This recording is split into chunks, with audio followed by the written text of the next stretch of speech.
Hello guys, mag-adobo si titang baki. Masarap daw yung baki, tita. Anong baki? Ay, ano may palaka. Palaka. Oo, yun na adobo yun. Nakatikim ako nun sa Pampanga. Oh, Na-adobo nila tapos sinisigaw. si mama kasi ayaw kaya hindi rin ako nakain. Nilalagyan nila ng saging na hilaw. Mag-adobo si titang palaka. Ay, Andiyan na? Ay,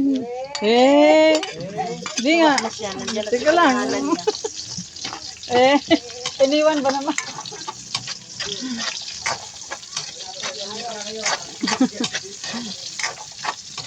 Sabi niya, parang ang tagal na natin dito, te. Kakaya, naihiya na ako. Si Inday. Sabi ko, nahiya ka? Wala pa nga tayo isang buwan. Sipin mo na lang dahil na bakasyon ka dahil. Sabi ko, wala pa nga tayo isang buwan, nahiya ko na.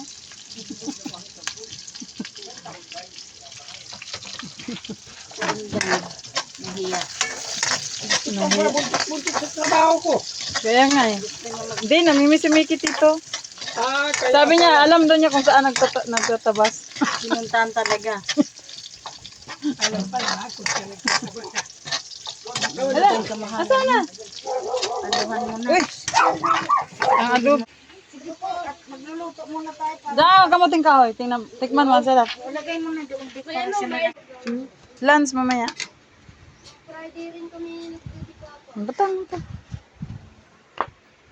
Wala akong ano, gin. Hayaan mo na, hindi man halata.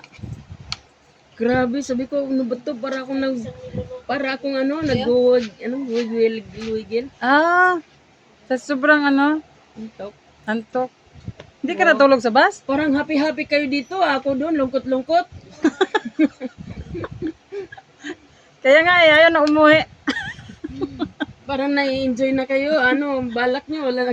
Dadaling ko nga sana mga damit nyo lahat eh. Sa malita.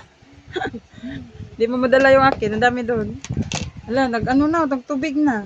Wow, may biko. Hindi ko Tingnan mo, nagtubig. ano? Ay, tubig ba to or ano? Hindi, sauce lang yun. Ano, yung Oh, serving spoon, kamalan. ah. Wow, thank you. Parang tubig tita. Nagmo-moist. Yung noise. Okay lang yan. Kasi nilagay natin sa ref. Pero masarap.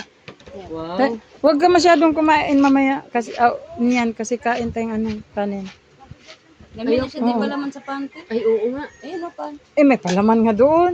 Ganito rin pero Dili dili ito mas maganda. biko to daw. Yung biniko yan. Pwede rin ito pala man. Pero Sabi may ko gagawa tayo ng ano, may may palaman pala. may palaman talaga doon na ano. Ibinukod na nga ni tita eh. Nandadali natin. Ang gulo-gulo ko, ano. Parang first time.